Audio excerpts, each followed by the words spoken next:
Hey guys, what's going on? Today we're going to be checking out the new JBL Partybox on the go. Today we're going to be seeing how it sounds, how it is to use, and if I think you should get one.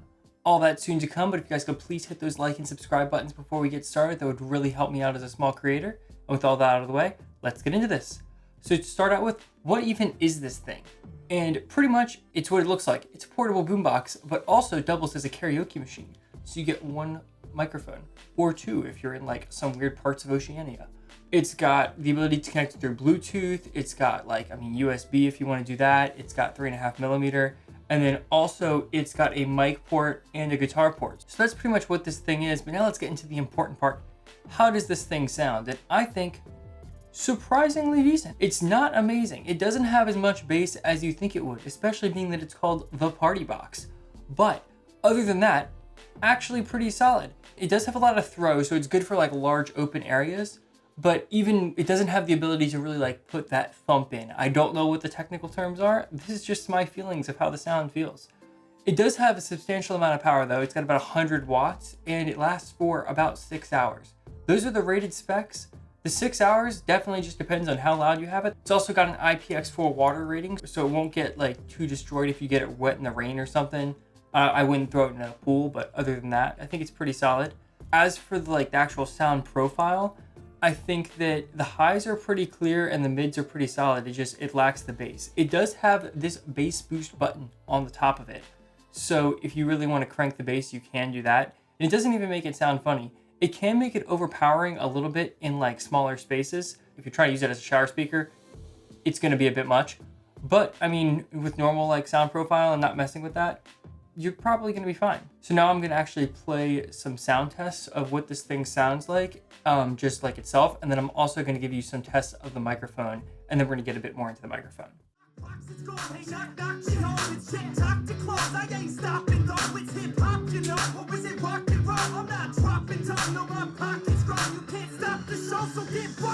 So let me break it all down for you.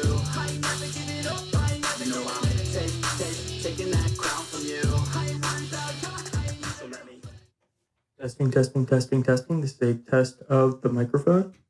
Okay, so as you can tell, it does sound pretty decent. I think it's kind of hard to tell. I'm going to put a disclaimer in here that the microphone I'm using and the speakers you're listening to it on and YouTube's compression and all that stuff will make it sound different, but people always ask for it, so I always put it in there. Now, getting more into the microphones, I will say this is the one thing that I did have an issue with.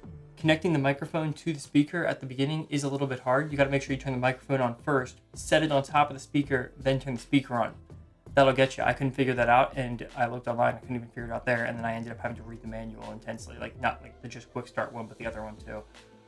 So that is a important fact if you're having trouble with that. But overall, I think the microphone's pretty good. It does have the ability to toggle the echo and then the bass and treble independently on with knobs on the top here. So that is a good fact. And you can also mix independently the microphone and guitar. As for other things with the microphones, it does do a really good job of eliminating feedback. So even if you're standing in front of the speaker while using the microphone, it won't do that loud thing where it loops and then gets really high pitched. I haven't had it happen at all, so I think that's a pretty good feature. So now let's jump into some of the issues I've had with this thing. So overall, pretty good experience, but I have had a few things that I'm just not the biggest fan of.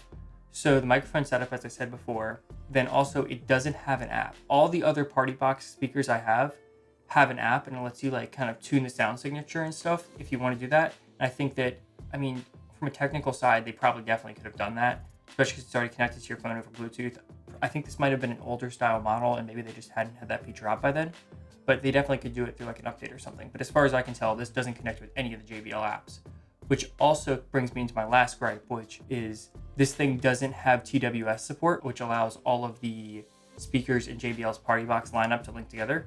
So I have a Partybox Encore and a Partybox, I think it's called a 710 or something.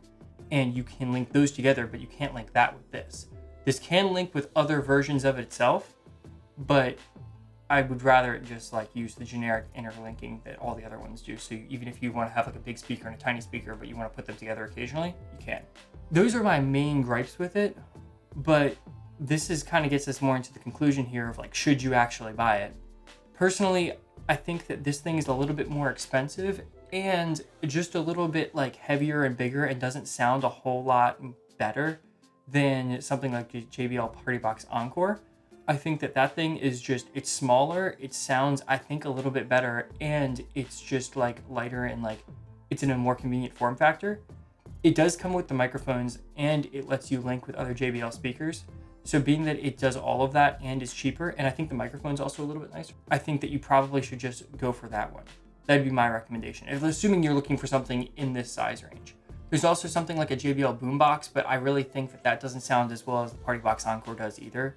And the Partybox Encore still has the bass boost button and does everything else you'd need. So I would really recommend that over this, but that's just my personal opinion. If you guys have other opinions or like something I might have missed, feel free to throw that in the comments. But just as of right now, that's kind of my personal opinion, especially after using this thing for a couple weeks.